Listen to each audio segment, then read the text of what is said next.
A dark hellscape of apathy, ignorance, and distraction. That's how I would describe modern driving, at least here in the US of A, and I have no reason to believe that anywhere else on Earth it's any better. And that's why you need a little bit of extra protection from the others that would destroy you and the things that you love. Now personally, I just bought a beautiful new 2019 Toyota Prius, Cherry.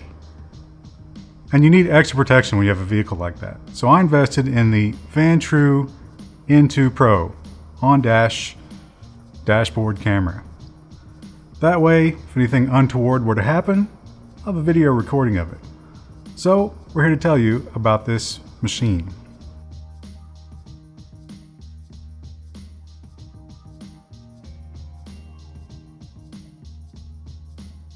The on-dash is mostly for front recording, but of course has rear recording as one of its big features. Now it has 3 recording resolutions, 1080 at 60 frames per second, 1080 at 30, and 1296, which is an odd resolution, but it has it. There is a catch, however. If you are going to use the rear facing camera, you can only use 1080 30 as your recording mode. So don't be fooled by the box with all those different recording modes. If you want your face on the camera, or if you want rear view for someone to rear end you, you can only use the 1080 30. Now in terms of how the video looks, we've got a variety of samples for you that I've made that we will play as I talk about this machine that you can look at now. It has some other features that are interesting. The much celebrated Tesla Sentry Mode that everyone is so proud of, yeah, this thing does that. It takes still shots if you leave it in a dormant state with motion sensors. So if you're parking it in a crappy neighborhood and you want to see what's going on, you can run that. However, I do warn you that it does pull from the car battery. So a pleasure machine like the Prius that you might leave parked for weeks at a time, you want to unplug it if you're going to leave the Sentry Mode on, because it will drain the battery. It also has a variety of recording modes in terms of how it stores the files. It supports up to 256 gigabytes on the card. If you just want a rolling catalog of all of your driving, you can record in segments and it will automatically delete the oldest segment. But if you want uninterrupted files, you can turn that off and manually delete the files when they run out. Depends on whether you're just looking for security or you want to do something exciting with your footage. It also has a feature where the sensors inside the camera will detect G-force movements. So a sudden impact or sudden acceleration can move one of your files to the event folder automatically. You can also do that with a button press. So if something weird happens and you're in the rolling mode, you don't want to forget, you can automatically archive whatever happened in the past X minutes. The video quality I've found, I've run it under a variety of conditions. I've had it since the winter and I've been using it since then. It works pretty well. Low light, it does a pretty good job. Darkness, it's, gets a little bit of halos on the bright lights. Other than that, it's pretty good. Things like sunset, it can get a little hard to see. And in terms of reliability, haven't had any kind of failures or anything like that. Using a Samsung SD card, and I am running the 256 gigabyte, no problems. I don't use the rolling mode, so you do have to delete it every so often, which can get annoying halfway through your trip. One complaint I have about it is you don't really get an audible alert when it runs out of memory. You don't get any alert at all. It just stops. Although it does turn itself off 15 minutes later, and you hear the beep when it turns itself off. But if something happens within those 15 minutes, you had no idea. It comes with the suction cup mount, which works fine. This arm is what actuates the suction cup. One argument or one complaint I have about the arm is that it goes up instead of to the side to lock, which means that if you have a vehicle with a heavy slope on the windshield and you want to get as high as possible on the windshield, you lose another inch because that thing has to move up. So a small complaint. The rear facing camera can be moved vertically, and you have a preview screen that's pretty small and pretty hard to see, but it does give you the ability to change all your settings and manage your files on the device if you don't have a computer to hook it up to.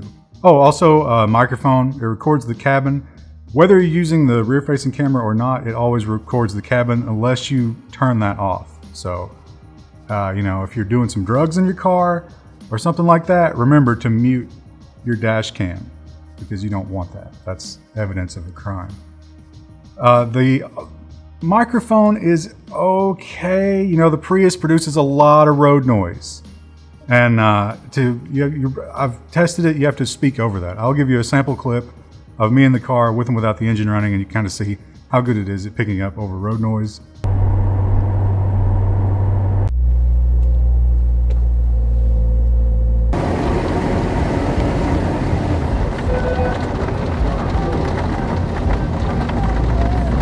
Here's the internal camera of the Vantrue, give you some idea of the microphone and what the internal camera looks like. Here in the Prius, hard to find a two-seater version of this Prius, but if you look hard you can get them and they are nice. So I think there's a little bit of a noise gate. I'm talking louder than usual, and there's no engine noise, no road noise. Let's get out of here and get some of both of those to get an idea what that sounds like. So here we are at speed with the Vantrue on the interstate. You can hear the difference in the road noise and engine noise when we had it in park. This is the microphone. You can also see what kind of rear vision you can get out of this camera. So how audible is it at speed? Well, you be the judge. I don't know how important the microphone is in most applications. One thing that I like to do is I like to have just a little conversations with myself, remind myself what a great person I am for driving this ecologically friendly car, and how much better I am than the average person for doing so. So that is one use that you can use it for. But for the most part, I think the microphone for everybody is kind of a secondary thing. Now the rear vision, that can be very important if you're using this as a defensive tool, because getting rear-ended is a real threat. So you can kind of get an idea. Of course, every car is going to be different in terms of rear vision, but the camera itself, you can see how much it sees out of the back. But if you just want it to record a traffic accident or someone attacking you in your car, you know, maybe you pick up a hitchhiker and they pull a knife or something, it should be good enough for the cops to figure out what happened there. A few other notable features is it has automatic infrared night vision, which honestly I can't tell is doing a lot, but I haven't tried turning it off, so maybe it does a lot. It can do time-lapse photography. You can set it up for that. If you want, there is an optional mount that replaces the suction cup mount that will provide GPS and will give you automatic speed readings and things of that nature. It is a separate product, you buy it, and I think it's like $50 or something. With, you know, modern car technology, it really doesn't make a whole lot of sense to have that. Inside the box, you're going to get cables to hook it all up. You get a basic 12 volt adapter cable. This is mini USB connector, so you'll get a power for it. You also get the hide under the dashboard or hide in the roof power, which I didn't bother hooking up, so I can't really speak to that. I imagine it works fine. You can play video back on the onboard display if you want and manage your videos. So if you are caught out somewhere, fill up the video card. You don't need a PC to manage things. You only need power.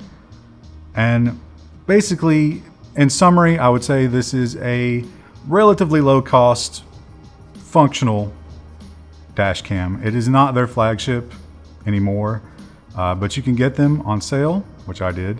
And it's a very good little workhorse. I've had no problems with it, and I think I would recommend it. If you do want one, we have our wonderful Amazon affiliate link in the description, which you should always use to buy electronics, so you can feel good about giving at no cost to yourself. And you can feel good about the security that a dash cam will bring you in these dark times.